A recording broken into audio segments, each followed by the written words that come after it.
সংসারের হাল ধরা আশরাফুল এখন বিছানায়, বুকে কষ্ট নিয়ে ছেলের পাশে আছেন মমতাময়ী মা। 5 বছর আগে আশরাফুলের জন্মদাতা বাবাকে কেড়ে নেয় মরণব্যাধি ক্যান্সার। এবার সেই ক্যান্সারের কাছে ধরা দিতে হলো আশরাফুলকে। আমার বাবাটা মারা গেছে প্রায় 5 বছর আগে।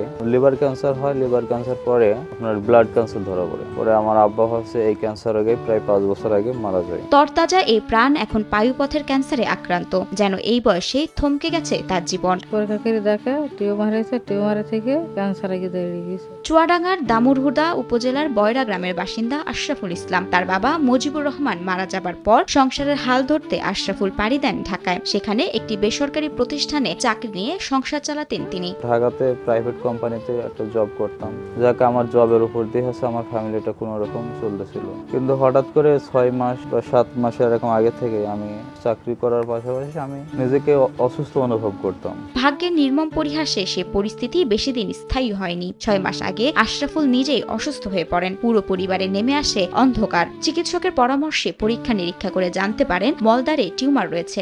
আরেক ধাপ পরীক্ষায় ধরা পড়ে ক্যান্সার। আমার রিপোর্ট ধরা পড়ে যে ভিতরে হচ্ছে টিউমার হয়েছে। এখন ওই টিউমারের যে পরিস্থিতি, ওখান থেকে আবার মাংস না মনে হয়তো টিস্যু এইভাবে জাতীয় কোনো কিছু নেয়। নেওয়ার পরে এটা আবার ক্যান্সারের জন্য টেস্ট দেয়। পরে এই রিপোর্টটা হচ্ছে আবার গত মাসের 28 তারিখে পাই। পাওয়ার পরে ক্যান্সার আমার পজিটিভ আসে।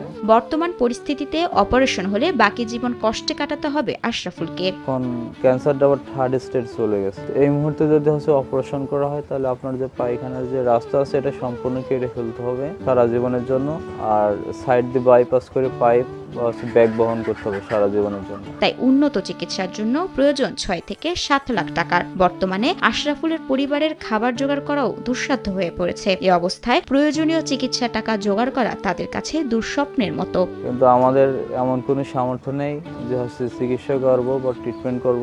ওর যে চিকিৎসা করবে, ওর যে কেমো দিতে হবে একটা, সে কেমো দেওয়ার মতো শক্তি ওর নাই। তারপরে যে 500 টাকা একজন আছে, 500 টাকা দেবো যে ওষুধ খাবে, সে ওষুধ কেনা মানে 500 টাকা দেওয়ার মতো যদি কেউ থাকে হয়তো সে ওষুধটা কিনে খাবে। চিকিৎসা তো পরের কথা, তার পরিবারে মনে করেন আছে উপার্জনের তো কেউ নেই। তার ভাইরা আছে, তার ভাইরা তার ভাইয়ের মতো। এখন যে কি খাবে আসলে এটা মানুষের এখন আমাদের গ্রামবাসী বা দেশবাসী জানার বিষয়। আশরাফুল সুস্থ হয়ে আবারও হাল ধরতে চায় সংসারের। মায়ের মুখে হাসি ফোটাতে চায় আগের মতো। এজন্য সমাজের বিত্তবানদের সহযোগিতা প্রয়োজন। বেঁচে থাকতে দেশবাসীর কাছে সাহায্যের আকুতি জানান আশরাফুল। একমাত্র স্মার্ট সিটি বসুন্ধরা, আধুনিকতায় এক ধাপ এগিয়ে।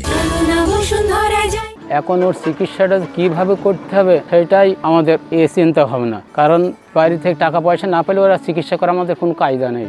দেশবাসীর কাছে একান্তভাবে অনুরোধ করতেছি বা সাহায্য সহযোগিতা কামনা করতেছি। দেশে তো অনেক যে হৃদয়বান ব্যক্তি আছে, তিনারা যদি হচ্ছে আমার পাশে আগায় আসে, হয়তো আমার এই অল্প বয়সের প্রাণটা হয়তো বেঁচে যেতে পারে।